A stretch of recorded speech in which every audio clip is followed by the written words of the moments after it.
السلام علیکم۔ وعلیکم السلام۔ اچھا، تو آج ہمارے ذرائع ایک بڑی دلچسپ بات سامنے لائے ہیں۔ جی۔ مسواک کا استعمال، وہ بھی خاص طور پر نماز سے پہلے۔ مسواک، جی۔ اور ذرائع یہ کہہ رہے ہیں کہ نبی پاک صلی اللہ علیہ وآلہ وسلم نے نماز سے پہلے اسے کبھی نہیں چھوڑا۔ کبھی بھی نہیں؟ اچھا، یہ تو واقعی بہت اہم بات ہے۔ جی نا، تو یہی تجسس ہے کہ بھئی آخر اس معمول میں ایسی کیا خاص بات تھی؟ چلیں ذرا اس کو کھوجتے ہیں۔ بالکل بالکل، یہ واقعی غور طلب بات ہے۔ خاص طور پر جب ذرائع اس بات پر زور دے رہے ہیں کہ یہ عمل ہمیشہ بغیر کسی ناغے کے ہوتا تھا۔ صحیح۔ سنت یعنی نبی پاک صلی اللہ علیہ وسلم کے اعمال و اقوال، وہ تو مسلمانوں کے لیے رہنمائی ہیں، تو ظاہر ہے اس مستقل عمل کے پیچھے کوئی گہری وجہ ہی ہوگی۔ بالکل، اور یہیں پر بات تھوڑی اور دلچسپ ہو جاتی ہے۔ کیسے؟ ذرائع جو ہیں وہ بنیادی طور پر صرف اسی مستقل مزاجی پر، یعنی یہ کبھی نہ چھوڑنے والے پہلو پر ہی زیادہ فوکس کر رہے ہیں۔ اچھا۔ وہ اس کی وجوہات کیا تھیں یا مزید تفصیلات اس میں زیادہ نہیں جا رہے۔ تو ہمارا کام یہ ہے کہ اس ایک نقطے سے، اس تسلسل سے کیا سمجھا جا سکتا ہے، اس کا جائزہ لیں۔ صحیح کہا آپ نے۔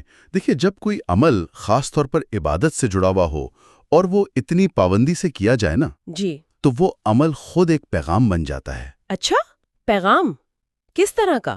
یہ ظاہر کرتا ہے کہ نماز جیسی اہم عبادت کی تیاری میں جسمانی صفائی اور خاص طور پر منہ کی پاکیزگی، اس کو کتنی زیادہ اہمیت دی گئی ہے۔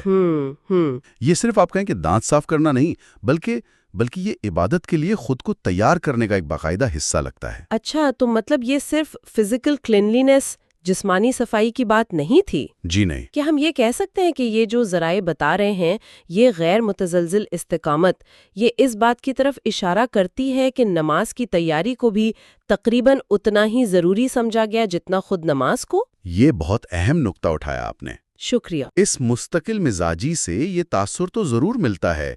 دیکھیں، عبادت کے لیے تیاری کرنا، چاہے وہ وضو ہو، صاف کپڑے پہننا ہو، جی ہاں، یہ سب چیزیں ہمیں ذہنی اور روحانی طور پر اس عمل کے لیے تیار کرتی ہیں۔ صحیح۔ تو مسواک کا یہ مستقل استعمال شاید اسی تیاری کا ایک لازمی، ایک ضروری جز سمجھا جاتا تھا، جو توجہ اور احترام کو بڑھاتا ہے۔ لیکن ایک سوال ذہن میں آتا ہے۔ جی پوچھیں۔ کیا یہ ممکن نہیں کہ یہ صرف ایک، آپ کہیں کہ ذاتی پختہ عادت ہو، بجائے اس کے کہ اس کا کوئی گہرا روحانی مطلب نکالا جائے؟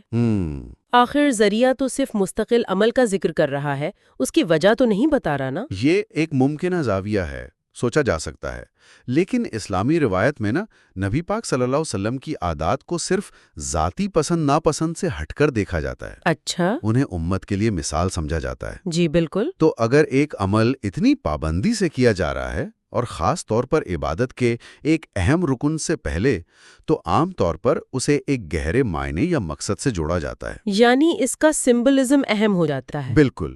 یہ مستقل مزاجی جو ہے نا، یہ خود اس عمل کی اہمیت کو بہت بڑھا دیتی ہے، چاہے ذریعہ اس کی وجہ تفصیل سے نہ بھی بتائے۔ صحیح۔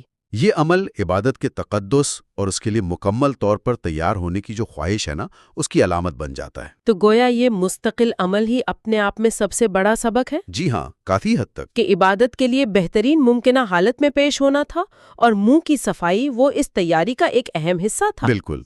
اس مستقل عمل میں شاید یہی پیغام چھپا ہے کہ عبادت کی تیاری میں چھوٹی چھوٹی تفصیلات پر دھیان دینا بھی اہم ہے۔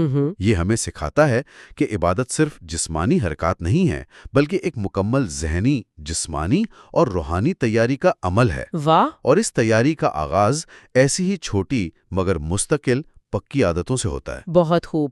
تو خلاصہ پھر یہ ہوا کہ جو ذرائع ہمارے پاس ہیں وہ نبی پاک صلی اللہ علیہ وسلم کی نماز سے پہلے مسواک استعمال کرنے کی اس غیر معمولی اور مستقل سنت پر زور دیتے ہیں۔ جی۔ اور اسی مستقل مزاجی سے ہی اس عمل کی اہمیت واضح ہوتی ہے۔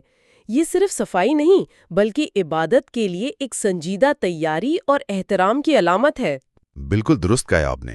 یہ عمل عبادت کی تیاری میں پاکیزگی اور آپ کہیں کہ ذہنی یکسوئی، اس پر توجہ کی اہمیت کو اجاگر کرتا ہے، اور اس سے یہ سوچ پیدا ہوتی ہے۔ جی، ایک نقطے پر غور کرنے کا موقع ملتا ہے سامعین کے لیے۔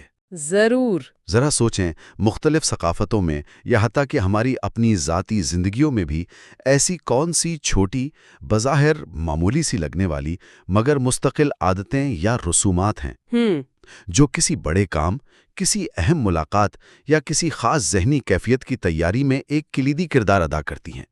وہ کون سے چھوٹے قدم ہیں جو ہمیں بڑے مقصد کے لیے تیار کرتے ہیں؟ چلیں مل کر سنتوں کو زندہ کریں، ویڈیو کو لائک کریں، چینل سبسکرائب کریں اور اس نیک کام کا حصہ بنیں.